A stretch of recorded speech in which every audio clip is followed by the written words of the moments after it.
Hello everybody and welcome back to the channel. If you're new around here, hi! My name's Vivian Asimos. I'm a researcher and a writer, but none of that matters today. So today we are going to Bath. I actually have to go to Bath because of an immigration appointment. The last 2 weeks of my life have been so stressful because of getting all of this stuff together and all of the paperwork and submitting it. This is the last thing I have to do. So it's kind of nice to have it be finalized, and also I wanted to be able to celebrate basically going through all of that and being done. So I decided that I am going to go around a load of bookshops in Bath, check them all out. There's quite a few around there, and I thought it would be really fun to just kind of explore them all. I'm purposefully bringing a small bag in order to limit my purchases. So yeah, I figured I'd vlog my trip around Bath. I'm obviously not going to be filming my actual immigration appointment, duh, but I thought you could come along with me to all of the various bookshops and we'll have some fun!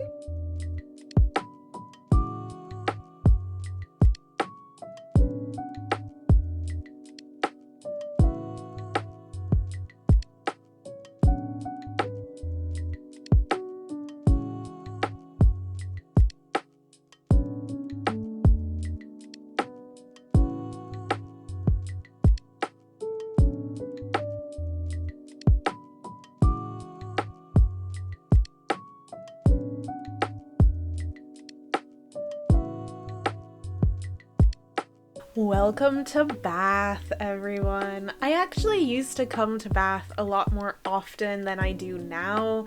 It's not actually that far from me in Salisbury, but we used to live just one station down on the train line, so it was like 10 minutes to get in, so we came in a bit more frequently when we lived there than we do now, but it's still only about an hour on the train.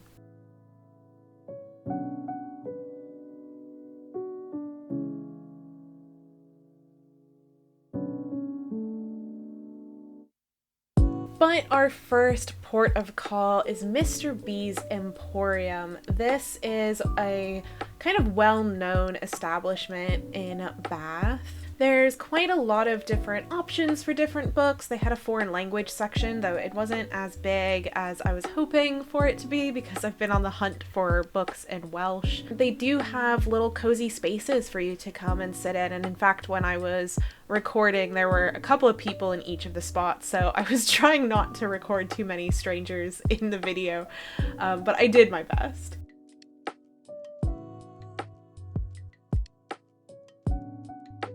The next place I went to was Persephone Books, which was a lot smaller than Mr. Bes, but that's because it is also a publisher as well, and they seem to be kind of publishing reprintings of many books in order to kind of keep them in circulation, and particularly those written by women.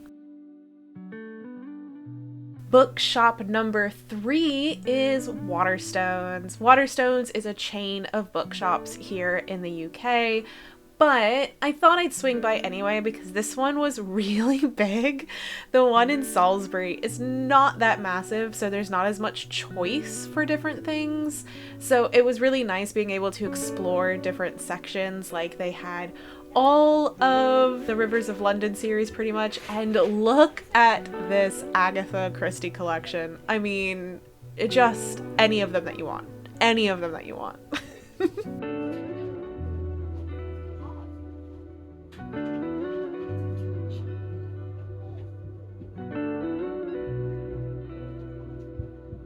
I debated on picking up this book about learning Welsh because, like I said, I'm learning Welsh. I'm teaching myself it, so I want to get as many different materials in order to help me along my way as humanly possible. I ended up not picking this up, but I did really debate it for a while.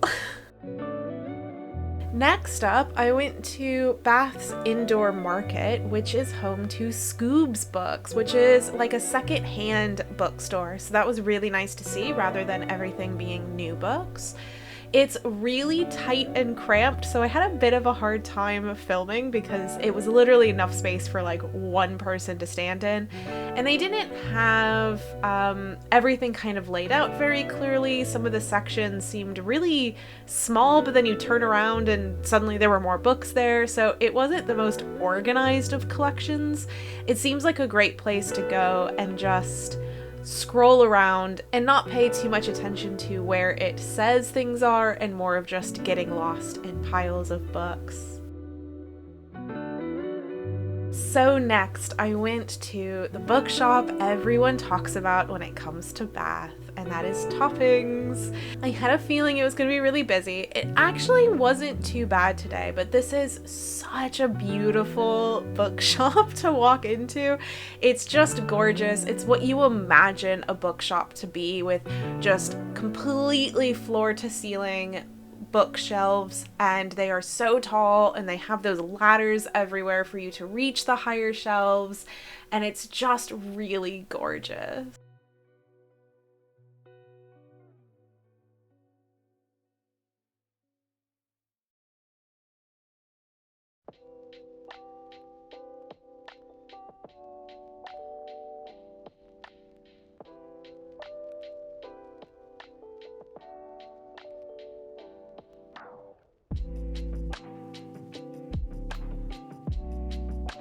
So here's where I bought my one and only book that I bought for the day, and that was Tress of the Emerald Sea by Brandon Sanderson. Now, I have not actually started in on the Brandon Sanderson book list, primarily because there's already so many books, because he is so very prolific.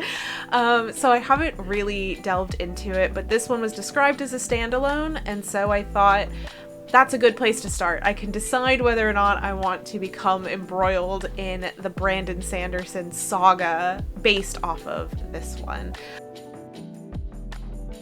At this point, it was nearing time for me to go to my appointment. I had about an hour or so left. I hadn't eaten yet, so I decided to go back to a sweet shop that I had passed while I was wandering around looking for bookshops, and ended up getting a pistachio and white chocolate cupcake because I have the healthiest of lunches, and a cappuccino, and I was reading more of Meddling Kids, which I was reading on the train as well.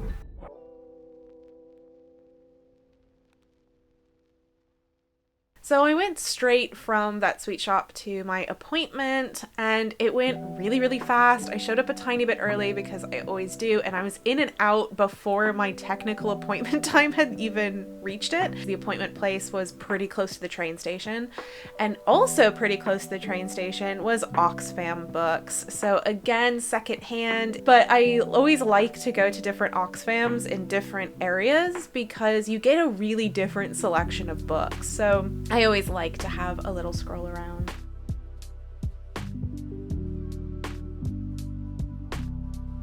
And that's it. That was 6 of the bookshops that you can go and visit in Bath.